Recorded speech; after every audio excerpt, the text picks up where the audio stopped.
Hey everyone, welcome back to another episode of Let's Talk Change. My name is Debbie and I am here answering your questions around organizational change management. Now, today's question really comes down to sponsorship. And what I'm hearing from customers is that there seems to be this big disconnect between senior leadership and end users, right? Senior leadership wants the users to take certain actions, and the users are questioning those actions or not reaping the results that the leadership wants them to see.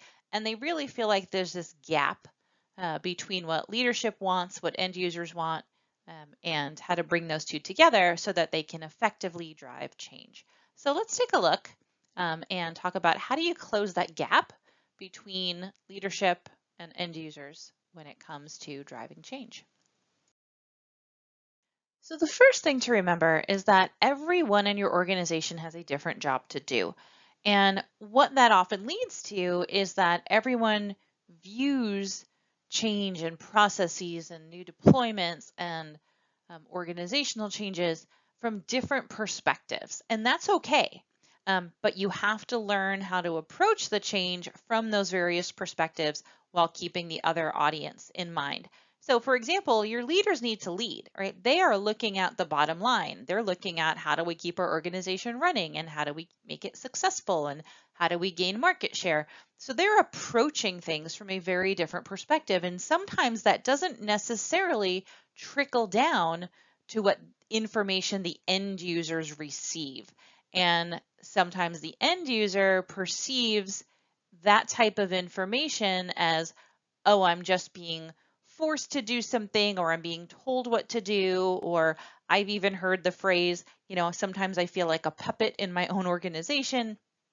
And I don't necessarily think that there's any malintentions, but I do think you have to start looking at things from what perspective is this audience bringing into the other audiences. So what perspective is the leadership kind of pushing down on the user, and what perspective is the user seeing from the leadership perspective?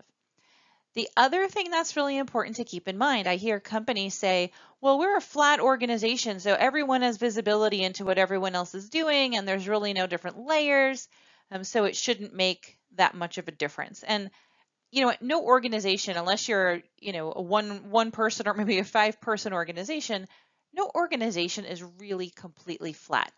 There's always the C-level people that are the ones accountable for overall business success. There are always the end users, the people doing all of productivity work on a day-to-day basis so that the organization can get and remain successful. So even though you may not have different levels of management, there are still different layers in responsibilities and accountabilities that you have to take into consideration when you're trying to drive change. Because when you're trying to affect successful change, being able to relate to that change is really what's going to create that aha moment, that desire to want to change. For example, if you're trying to convince your leadership that you want to change something, you'd really want to approach it from a standpoint of how that change is going to impact the bottom line, how it's going to save time, increase productivity, save money, things that they care about. And when you're looking at it from an end user perspective, they want to know, how can I make my job easier? Right? How can I get my work done faster? Right? So being able to relate to the end user is really going to be critical when driving change. And making sure that what I consider what I call humanizing the experience.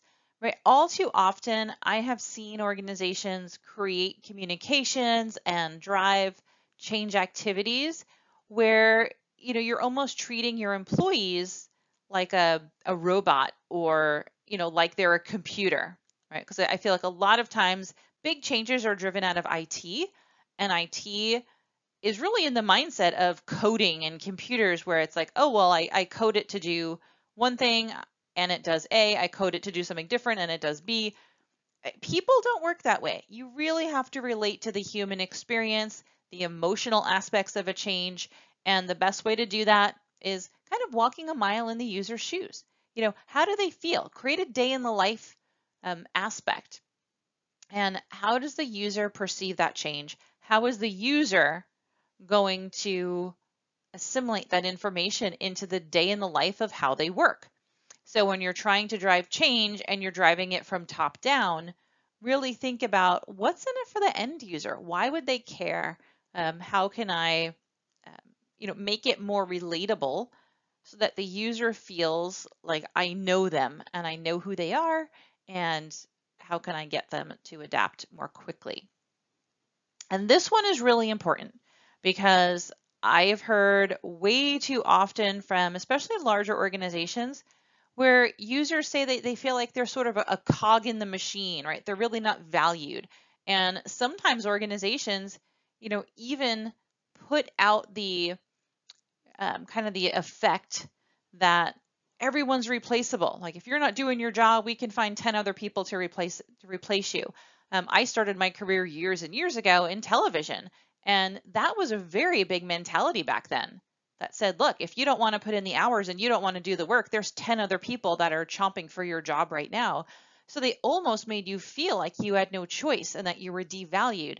But the reality is, your end users, they're going to make or break your organization, right? They are creating your product and selling your product and marketing your product, and your HR is managing all of that talent that you have. So your organization would not be successful without your stakeholders, in this case, your end users. So you really need to value them, and you need to retain that top talent, and you need to do that in a way where users feel valued within the organization, which goes back to the points above about making it relatable and really driving that human experience part of it versus simply just telling users what to do.